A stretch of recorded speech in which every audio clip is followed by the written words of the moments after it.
প্রতিষ্ঠার পর থেকে এখনো শিক্ষক সংকট কাটিয়ে উঠতে পারছে না রাজশাহী প্রকৌশল ও প্রযুক্তি বিশ্ববিদ্যালয়। উচ্চশিক্ষার জন্য বিদেশে গিয়ে নির্ধারিত ছুটি শেষ হলেও ফিরছেন না অনেক শিক্ষক। আবার অনেকে শিক্ষকতার পেশা ছেড়ে দিয়ে বেশি বেতনে যোগ দিচ্ছেন অন্যত্র। পাশাপাশি প্রয়োজনীয় অবকাঠামো সুবিধা গড়ে না ওঠায় ক্লাস করতে গিয়ে বিড়ম্বনায় পড়তে হচ্ছে শিক্ষার্থীদের।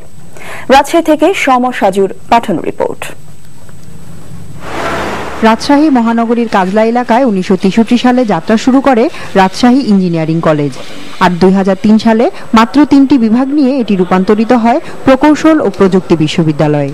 পরবর্তী 9 বছরে এই বিশ্ববিদ্যালয়ে যোগ হয়েছে আরও 5টি বিভাগ।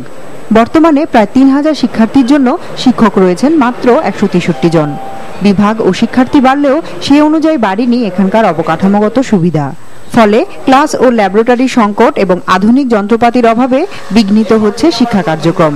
সেই সাথে শিক্ষক সংকট তাদের ভোগান্তিতে যোগ করেছে নতুন মাত্রা। ডিপার্টমেন্টে মাত্র 15 জন টিচার এখন আছেন, তাদের উপর অনেক লোড পড়ে যাচ্ছে ক্লাস নেওয়ার। আমাদের শিক্ষার মান নিয়ে আমাদের কোনো প্রশ্ন নাই, বাট আমাদের যে ল্যাবের যে ইকুইপমেন্টগুলো সেগুলো সবই 60-এর দশকের এবং সবই খুব পুরাতন। আমাদের ল্যাবের ভেতরে যে জায়গাটা খুবই কম, আমাদের এই কারণে বারান্দায় দাঁড়িয়ে ল্যাবটা করতে হচ্ছে। আর এসব সংকট সবচেয়ে বেশি ইলেকট্রিক্যাল অ্যান্ড ইলেকট্রনিক্স ইঞ্জিনিয়ারিং বিভাগে। একটা বড় স্পেস দরকার, যাতে আমি যেহেতু ল্যাব নিব, ছাত্রদের 30 জন ছাত্র যাতে অনায়াসে কাজ করতে পারে, এটা একটা দরকার। আর 2 নম্বর হচ্ছে যে আমার কিছু ইনস্ট্রুমেন্ট দরকার। বর্তমানে উচ্চশিক্ষা নিতে শিক্ষা ছুটি নিয়ে বিদেশে অবস্থান করছেন 56 জন শিক্ষক।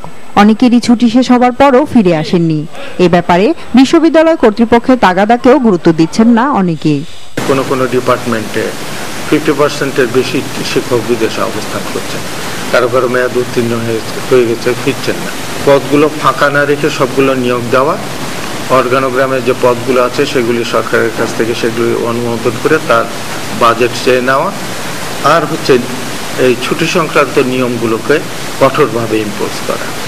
আগামী 2020 সালের মধ্যে নতুন বিভাগ চালুর পরিকল্পনা নিয়েছে বিশ্ববিদ্যালয় কর্তৃপক্ষ। আর এজন্য শিক্ষক সংকট সহ চলমান অন্যান্য সমস্যার সমাধান জরুরি বলে মনে করছে শিক্ষক ও শিক্ষার্থীরা।